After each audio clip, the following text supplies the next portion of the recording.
네, 시간 참 빠르죠. 2021년도 네 번째 공개방송 일정이 잡혔습니다. 10월 18일 오전 8시 30분부터 11시 30분까지 3시간 동안 공개방송을 진행합니다. 4분기 시장을 앞두고 투자자분들이 체크해야 할 포인트들, 그리고 돈의 흐름이 어디로 향하고 있는지, 그로 인해 어떤 종목들이 주목받게 될지 우리 시청자분들과 함께하는 공개방송을 준비했습니다. 10월 18일 오전 8시 30분부터 함께 하시고 성공 투자하시길 바라겠습니다.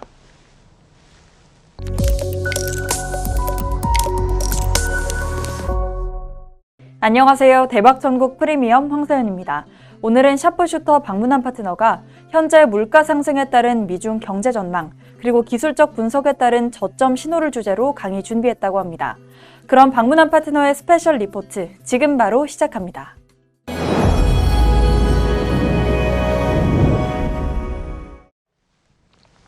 시청자 여러분, 한 주간 편안하셨습니까? 이 세상에 이름을 남긴 위대한 정치인들이 오로지 자신의 철학과 소신만으로 정치를 했을까요? 예를 들어서 율리우스 카이사르는 자타공인, 위대한 정치가임에 틀림이 없습니다. 그의 철학이 매우 정의롭고 큰 그릇을 가진 인물이라서 그에게 충성하는 사람들이 많았을까요? 물론 그럴 수도 있습니다. 근데 만약에 그에게 정치 자금이 없었더라면 그만한 위협을 이루기가 쉽지는 않았을 겁니다. 그는 지금의 프랑스, 벨기에, 스위스 주변에 해당되는 갈리아 등의 정복지로부터 이 막대한 양의 환금을 가져와서 정치 자금으로 충당했었고요. 또한 내부적으로도 콜로세움을 세워서 검투사를 동원한 볼거리를 제공했죠. 이를 통해서 만들어진 이 막대한 정치 자금은 그를 위대한 제국의 위대한 황제로 이끌었을 겁니다. 이 폭군 히틀러도 그냥 그 자리에 간 것이 아니죠. 물론 정치 자금과 관련된 추궁이 나올 때마다 이 나의 투쟁이라는 저서를 통해서 나온 인세가 내 수입의 전부다라고 해명을 했었지만 이거 완전 새빨간 거짓말이죠. 스필버그의 영화 인디아나 존스 보셨습니까? 뭔가 중요한 유적지에는 늘 독일군이 나타납니다. 근데 이거 실화였어요. 미술가 출신답게 히틀러는 예술품에 관심이 많았고 점령지에서 그가 가장 먼저 한 것은 도굴, 그리고 예술품에 대한 약탈이었죠. 물론 이런 일을 포만나게 히틀러가 직접 하면 안 되겠죠. 그는 정상에 있는 정치인이었으니까요. 그래서 그의 최측근이었던 괴벨스라는 인물이 주로 도굴꾼의 역할을 해왔었습니다. 그렇게 해서 조성된 엄청난 정치 자금은 그를 추종하는 세력의 밑거름이 될 수 있었죠. 이 과거와 현재를 통틀어서 존재했었던 이 대부분의 정상급 정치인들은 권력을 얻고 유지하기 위해서 언제나 돈줄을 먼저 움켜쥐었었죠. 물론 겉으로는 안 그런 척해야만 한다는 그런 중요한 포인트가 있습니다. 후흑 열전에서는 정치인을 세 단계로 나누고 있어요. 이 후흑이라는 말은 얼굴이 두껍고 속이 검다는 말인데요. 이 말 그대로 낯짝이 두껍고 속이 시커먼 사람이라야 정치인이 될 수 있단 말이죠. 1단계는 얼굴 가죽이 성벽보다 두껍고 속마음은 숫덩이처럼 시커먼 사람을 의미합니다. 근데 이런 인물은 고작해야 낮은 단계의 정치인밖에 될 수 없어요. 조금 더 높은 지위까지 오르기 위해서는 2단계의 후흑을 갖춰야 되는데요. 속마음은 칠흑처럼 시커멓지만 대중에 보이는 얼굴은 언제나 맑고 투명한 사람을 말합니다. 한마디로 겉과 속을 완전히 분리시켜서 의인처럼 보여야만 비로소 높은 정치인이 될 수 있단 말이죠. 그럼 정치인으로서 최고봉에 오르기 위해서는 어떤 경지에 올라야 할까요? 무흑의 경지에 오를 수 있다면 최고의 반열에 오를 수 있다고 기술되어 있습니다. 얼굴은 한없이 두껍지만 형태가 없고 속은 칠흑보다 검지만 색깔이 없는 상태. 그러니까 세상 누구도 그의 본심을 인지하지 못할 정도는 되어야 최고의 반열에 오를 수 있단 말이죠. 저는 모두 동감하진 않아요. 하지만 예로부터 정치인들에 대한 학자들의 기본적인 생각은 표리부동이었던 것 같습니다. 안 그런 분도 있다고요? 우리의 이순신 장군 같은 분들은 절대로 그럴 리가 없다고요? 맞습니다. 저는 이순신 장군은 제 할아버지만큼 그 이상으로 존경합니다. 그는 실제로 존경받는 장군이었고 청렴하셨죠. 하지만 그렇다고 오로지 의리와 높은 인격만으로 군영을 이끄셨던 것은 아니었어요. 인간이 배고픔을 참을 수 있는 한계는 반나절도 채되지 못합니다. 군사들을 배고프게 해서는 그 충성심을 이끌어낼 수가 없어요.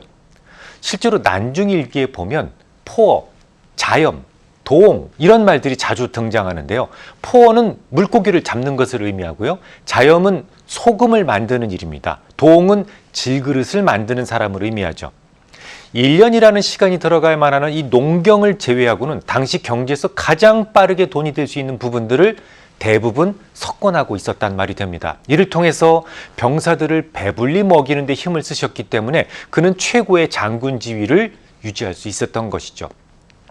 그러니까 이순신 장군께서 청렴하셨다는 말은 개인적인 부의 축적이 없었다는 것이지 돈 한 푼 없이 군사들을 이끌었다는 말은 아니에요.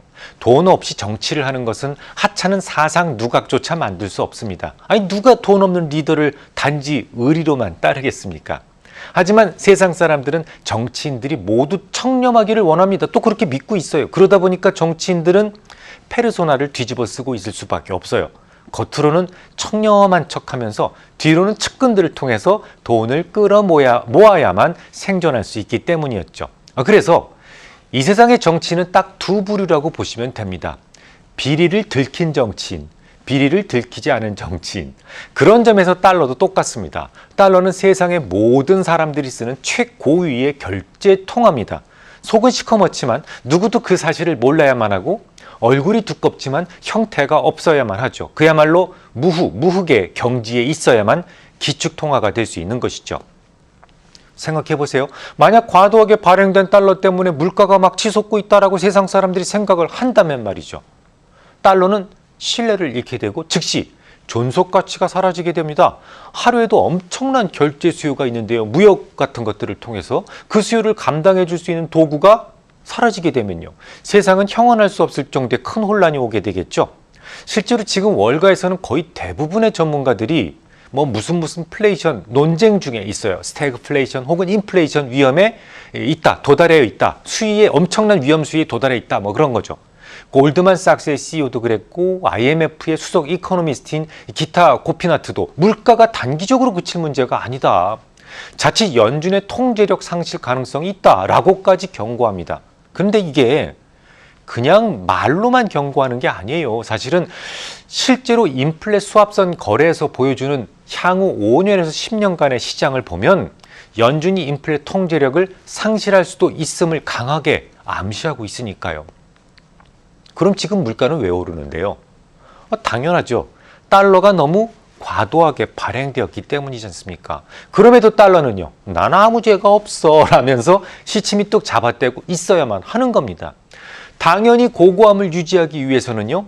시장의 관심을 대신 뒤집어 써줄 수 있는 측근이 필요하겠죠. 그 측근이 누굴까요? 1985년 플라자 협의 때는 그 역할을 일본이라는 최측근이 죄를 뒤집어 썼었죠.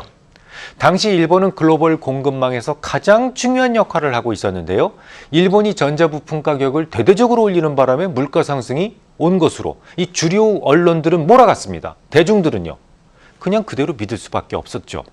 지금도 엄청난 신권이 발행됐는데요. 과거 일본이 했던 그 역할을 누가? 중국이 대신하고 있을 뿐이죠. 제 생각이 맞다면 세상의 언론들은 이제 물가 상승의 주범으로 코로나19 그리고 중국의 전력 부족으로 인한 셧다운을 지목하게 될 겁니다. 좀 더 자세하게 설명드려 볼까요? 지난주 천연가스가 급등 중입니다라는 말씀을 드렸어요. 천연가스 가격이 급등하니까 이 천연가스를 생산하는 나라를 계속 압박합니다. 러시아에 대해서 너희들 고의성 있는 거 아니니? 이러니까 러시아 너희들을 못 믿겠다는 거야 라고 비난을 합니다. 그랬더니 푸틴은 즉각 공급자로서의 의무를 충실하게 이행하고 있다. 과거와 현재의 공급량을 비교해보고 그딴 소리를 해라 라며 응수를 해요. 러시아가 즉각 반발하니까 화살은 카타르로 쏠립니다. 더는 가격 올리려 하지 말고 증산 좀 하라라고 말이죠. 하지만 사드 알카비 카타르 에너지부 장관도 단기 가격 급등으로 이익은 볼 수 있겠지만 결국 이는 수요에 부정적인 영향을 미친다라고 답변합니다. 100번 맞는 말이죠. 지금 유가와 천연가스 상승에 대해 산유국도 좌불안석일 겁니다. 그 이유에 대해서는 오래전에 말씀드린 바 있죠. 과거 유가가 140달러를 넘어섰을 때 소비자들은 석유를 외면하고 펠릿을 떼는 보일러로 교체하기 시작했습니다라는 말씀 드린 적이 있어요. 펠릿은 톱밥이나 나무 부스러기를 일정한 사이즈로 압축해 놓은 것을 말하는데요. 당시에 펠릿 보일러를 4년만 써도 보일러 값을 뽑을 수 있다라면서 이 소비자들이 대거 보일러를 교체하는 바람이 분 적이 있습니다. 그 이후로 난방용 석유에 대한 수급이 꼬이기 시작했죠. 물론 유가는 그 이후로 다시는 $140를 보지 못했어요. 카타르의 에너지 장관은 바로 이 부분을 거론한 겁니다. 에너지라고 하는 건 대체할 수가 있어요. 대체제가 있어요. 그래서 너무 고약하게 올라버리면 소비자들의 선택으로부터 외면당하게 된다는 것을 과거의 역사를 통해 잘 알고 있다는 말이었어요. 그러니까 천연가스의 가격을 고의로 올리기 위해서 공급 물량을 줄이지 않는다라는 것을 간곡하게 호소했던 것이죠. 여기까지는 좋습니다. 그동안 설비 투자를 하지 못했으니까 지금이라도 투자를 재개하면 되니까 말이죠. 하지만 조 바이든 대통령은 다음 달에 열릴 유엔 기후변화협약 당사국 총회에서 기후변화 대응을 위한 이 화석 연료 사용 감축을 또다시 강력하게 주장할 예정이다라는 것이 문제죠. 굳이 당사국 총회가 아니더라도 기후와 관련된 거의 대부분의 국제회의에서는 화석연료에 대한 조기 퇴출을 지금도 강하게 주장하고 있어요. 이런 상황에서 에너지 가격 쉽사리 잡히기가 어렵습니다. 이게 바로 핵심이에요. 세계 최대 PEF인 블랙록의 레리 핑크 CEO는 이렇게 얘기한 적이 있습니다. 세계는 아직 그린 에너지로 전환할 적절한 계획이 부족한 상황이다. 주요 은행들은 화석연료 기업에 대한 대출을 끊고 있는 것이 오히려 초인플레이션을 촉발하고 있다라고 주장합니다. 아주 중요한 말을 하셨어요. 공공연하게 화석연료 기업들에 대한 통제가 대대적으로 이루어지고 있고 이게 지금 초인플레이션을 만들고 있다는 주장 말입니다. 자, 그럼 우리 진중하게 생각해 보죠. 화석연료에 대한 통제는 결국 어떤 결과를 초래합니까? 자, 중국은 에너지 소비량이 이 세상에서 가장 큰 나라입니다. 특히 제조업 라인이 집중되어 있기 때문에 에너지 가격이 상승할 경우 제조업체들의 제품 단가를, 원가를 상승시키게 됩니다. 중국은 아직도 국제사회에서 매우 중요한 공급망의 역할을 하고 있기 때문에 중국 공산품의 가격 상승은 시차를 두고 세계 물가 상승을 유도하게 되겠죠. 그런 점이라면 걱정할 거 없다고요? 중국이 곧 석탄 생산에 드라이브를 걸기 시작했으니까 산서성을 강타한 수혜만 복구된다면 석탄 가격은 곧 내려갈 거라고요. 좋습니다. 석탄 가격을 낮출 수는 있어요. 그럼 전기가 부족해서 만든 셧다운은 해소될 수 있겠죠. 하지만 말이죠. 유럽 등 선진국에서는 탄소 국경세라는 걸 만들었어요. 석탄을 써서 만든 철강을 수출하려면 그로 인해 배출된 탄소만큼 상계관세가 붙습니다. 이것은 곧 중국산 물품의 가격을 올리는 역할을 하겠죠. 결국 중국은 이러나 저러나 수출품 가격을 올려야만 하는 외통수에 빠진 겁니다. 과거 디플레 수출국이었던 중국은 이제 인플레 수출국이라는 오명을 뒤집어 쓰게 될 겁니다. 간단하게 예를 들어 볼까요? 우리나라에서는 전 세계 최고 수준의 2차 전지를 만들잖아요. 2차 전지에서 핵심은 양극재인데 그 양극재를 만드는 전구체는 90% 중국으로부터 수입을 해옵니다. 당연히 전구체 가격이 오르겠죠. 그럼 우리네 2차 전지도 가격이 오르겠죠. 그렇게 되면 테슬라의 모델 3도 시차를 두고 오를 수밖에 없습니다. 이미 언론들은 이를 대서특필하기 시작했어요. 블룸버그 통신은 중국의 전력난이 중국 경제에 주는 충격이 헝다 사태보다 크다라고 경고를 했고요. 글로벌 IB들은 중국의 성장률 전망치를 일제히 낮추기 시작했습니다. 물가 때문에요. 심지어 연준에서조차 일시적일 줄 알았던 물가가 공급망 문제로 인해서 좀 더 에피소딕해졌다고 말을 했어요. 정리해 보겠습니다. 조금 장황하게 설명을 드렸습니다만 팩트는 지금 물가가 오르고 있다는 겁니다. 사실 미국이 달러를 과도하게 찍어내서 물가가 급등하고 있어요. 하지만 달러는 무흐무흐의 경지에 있어야만 하기 때문에 대신 중국이 주목을 받기 시작할 겁니다. 문제는 시장이 오르는 물가를 두려워하기 시작했다는 겁니다. 지금까지의 구경제에서는 주로 수요를 촉진하는 것에 대해서는 아주 수많은 연구가 되어 왔어요. 하지만 지금처럼 공급단에서의 문제가 생기는 것에 대해서는 그다지 익숙하지 않아요. 그래서 더욱 두려움이 큰 겁니다. 경험해보지 못했으니까. 하지만 말이죠. 우리는 정작 두려워해야만 하는 대상을 잘 구분해야만 합니다. 금융위기 때 내가 매수했더라면, 이 바이러스 위기 때 그때 작년 3월 달에 매수했더라면 이런 후회를 한 번쯤은 해보셨을 겁니다. 이 조정이라는 것은 명목화폐 시대에서 그다지 오랫동안 지속되지 못하는 일시적 재료일 뿐이에요. 지난 50년 동안 조정을 받았던 증시가 전고점까지 회복되지 않았던 예는 일본 정도 몇 개 특수한 경우를 제외하고는 거의 찾아보기 힘든 일일 만큼 드문 일이에요. 하지만 한 번 오른 물가는요, 거의 절대적입니다. 다시 내리지 않습니다. 지금까지 찍어낸 돈들을 몽땅 다시 소각하지 않는 한 서울의 아파트 가격이 다시 예전 가격으로 돌아갈 수 없습니다. 이 점을 잘 구분해서 스스로 감수할 수 있는 위험을 여러분 스스로 선택하셔야 돼요. 결국 돌이켜질 수 있는 위험인지 절대로 돌이켜질 수 없는 위험인지 그 구분 말입니다. 물론 연준 위원들은 일시적 물가 상승이라고 주장하고 있지만 그 말 믿지도 마십시오. 연준에서 판매하는 상품은 달러예요. 어떤 회사가 자신의 상품에 대해 가치가 하락할 것이다라고 말하겠습니까?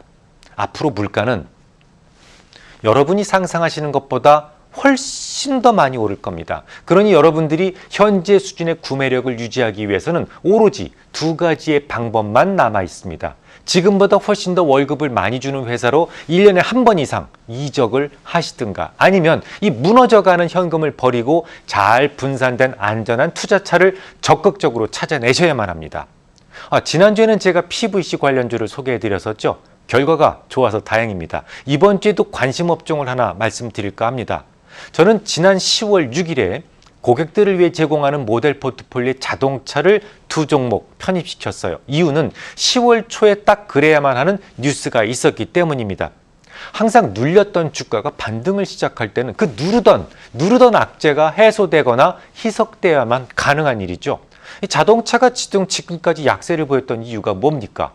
자동차용 반도체나 혹은 부품을 많이 만드는 동남아시아에 코로나19으로 인해서 셧다운이 발생했기 때문이었잖아요. 그러니까 부품이 없어서 만들지 못하니까 대부분 글로벌 메이커들의 매출이 뚝 떨어질 수밖에 없었죠. 하지만 최근 백신이 보급되면서 반도체 후공정 공장이 밀집되어 있는 동남아시아 시장에서 하나둘 정상화되기 시작합니다. 특히 지난 10월 초에는 이런 뉴스가 있었어요. 말레이시아의 NXP 공장 직원들이 모두 백신 접종을 마치고 전원 복귀했다라는 소식 말입니다. 이처럼 업종을 선택할 때는 시황으로 하셔야 돼요. 하지만 가장 저렴하게 사실 수 있는 것은 어떻게 하시라고요? 기술적 분석에 도움을 받으라고 말씀을 드렸습니다. 딱 10월 6일 때를 맞춰서 저점을 기가 막히게 잡아주는 DMI 편에서 설명드렸던 거역할 수 없는 저점 신호가 포착됐어요. 거의 대부분 자동차 관련주들이 DMI의 교차 신호와 더불어서 ADX가 당일 꺾어 내려왔고 MACD 오실레이터까지 호전되면서 완벽한 매수 신호를 주고 있었죠. 다음 주에 뵙겠습니다. 네, 오늘 저희가 준비한 방송은 여기까지입니다. 샤프슈터 방문한 파트너와 함께 물가 상승 현황 분석과 현재 저점 및 매수 신호를 살펴봤습니다. 그럼 저희는 다음 주 이 시간에 찾아뵙겠습니다. 시청해주신 여러분 고맙습니다.